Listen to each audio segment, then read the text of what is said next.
Bonjour, on se retrouve aujourd'hui dans une parcelle de colza qui est quelquefois assez rare dans certains secteurs dû aux difficultés d'implantation. Et on va voir aujourd'hui un levier supplémentaire qu'on peut avoir pour fortifier son colza avant l'hiver. Donc un colza bien nourri, c'est un colza qui est nourri de façon équilibrée. Donc la fertilisation foliaire va être un atout pour équilibrer cette nutrition aussi importante. Donc effectivement, tous les éléments sont importants dans la nutrition du colza. Il peut manquer d'azote, il peut manquer de phosphore, de potasse, mais aussi ne pas oublier les oligo-éléments qui font partie de cet équilibre de nutrition. Et dans ce phénomène qu'on appelle les facteurs limitants, même un oligo peut avoir son importance.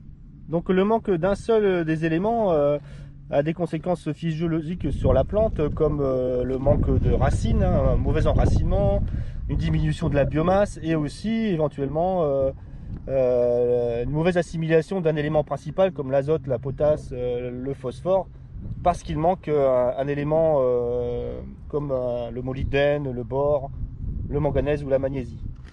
Alors la solution pour apporter ces éléments, il y aura à développer des produits spécifiques culture, et notamment le brassitrel spécifique colza, qui peut être utilisé aussi par exemple sur des légumineuses, mais c'est vraiment, sa cible c'est le colza, avec les principaux oligo-éléments nécessaires à la construction de son rendement.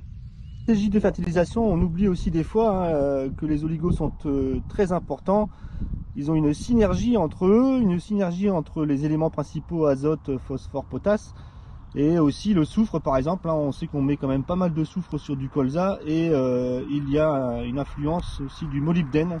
Molybdène et soufre, plus on met de soufre, les carences en molybdène peuvent être plus importantes en cas de forte fertilisation soufrée.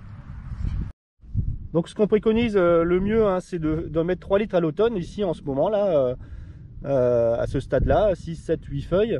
Et ensuite de revenir au printemps, au démarrage de la végétation, c'est là qu'il fonctionne le mieux ce produit.